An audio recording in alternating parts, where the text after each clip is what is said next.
అందరికీ నమస్కారం. రాజా devotional vlogs Telugu ఛానల్‌కి స్వాగతం. ఓం నమః శివాయ. ఓం నమః శివాయ. ఓం నమః శివాయ. ఓం నమః శివాయ. ఓం నమః శివాయ. ఓం నమః శివాయ. ఓం నమః శివాయ. ఓం నమః శివాయ. ఓం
ఆ విధంగా కళ్యాణోత్సవంలో చాలా కార్యక్రమాలు ఉంటాయి.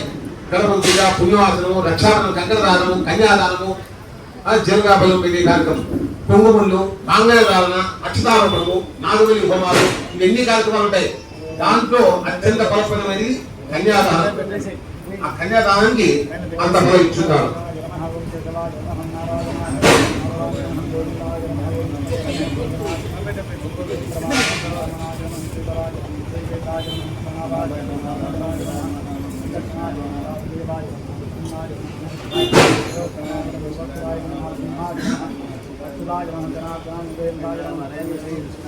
ఓం అస్మి కర్మో మహాపురుషస్య అనంతవీర్యస్య శ్రీమదావి నారాయణస్య ప్రతిజ్ఞాప్రతిమానస్య మహాజలోకమధ్యే పరిక్రమణాం అనేక కోటి బృందాంతదేవ ఉత్తారక మహాలంకార ప్రతిజ్ఞాప్రతిమానదాసాత్యవేదీమహేది బ్రహ్మాండ ఖండోర్मध्ये సకలాధిష్టాన వరాహదుక్తాక్రమరాలస్య జగన్మూలానామహితి పూర్వాంతరే వరావర పుండరీక రామర భువనంజన పుష్పనంద సార్వభౌమ సుపదీక అత్యాష్ట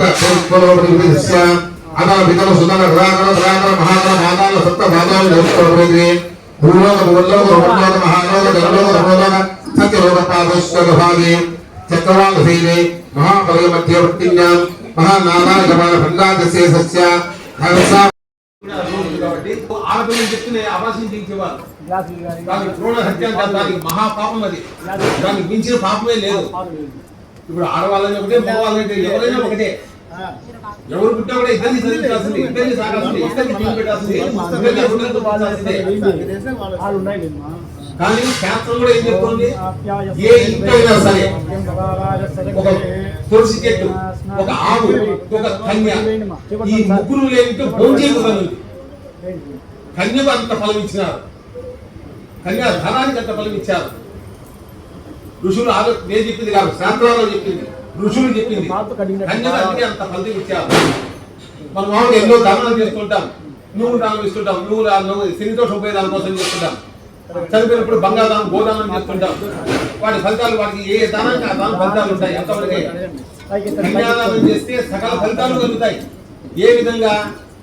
దశేషాం పూరేషాం, ఎవడైతే కన్యను దానం చేస్తున్నాడో వాళ్ళ నాయన తారగారు 10 మంది వరకు వారు దానాలు చేసుకోలేకన్నా వీళ్ళు దానం చేసిన దానంలో కుమార్తెను వాళ్ళందరూ కూడా ఈ దాన ఫలితం పొందుతారు. దశేషాం పరేషాం, వీడే కాకుండా వీడి కొడుకు పక్కనే ఉంటాడు. వాళ్ళ అత్తగారు చెల్లెలు కన్యాదానం చేసేప్పుడు ఆ కొడుకు వాడికి సంతానం కలిగిన అట్లా మళ్ళీ వాడికి సంతానం కలిగిన ఆ విధంగా రాబోయే 10 తరాల వాళ్ళు కూడా ఆ కన్యాదానం చేసిన దాని వల్ల వారందరూ వృద్ధి చెందుతారు.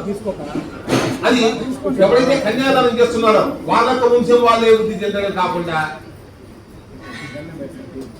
ఆ కన్యాదానం చేసేటువంటి వ్యక్తి యజమాని తల్లి, ఆమె వేరేంటి వచ్చి ఉంటుంది. మీరు తండ్రిని వివాహం చేసుకొని వంశం వాళ్ళు వృద్ధి చెందుతారు. అదే విధంగా తన సంతానాన్ని ఇచ్చింది భార్య, ఆమె వేరేంటి నుంచి వచ్చి ఉంటుంది. ఆమెకు వంశం వాళ్ళు కూడా వృద్ధి చెందుతారు. అంటే ఇక్కడ 3 తరాల వాళ్ళు వృద్ధి చెందుతారు ఒక్క కన్యాదానం చేసిన దానివల్ల. అందుకే తిరుమల వెంకటేశ్వర స్వామి బ్రహ్మోత్సవాల్లో గరుడోత్సవం ఏ రోజైతే జరుగుతుందో అది ఎంత అత్యంత పవిత్రమైనదో ఆ రోజు ఎంత భక్త. ఓం నమః శివాయ. ఓం నమః శివాయ. ఓం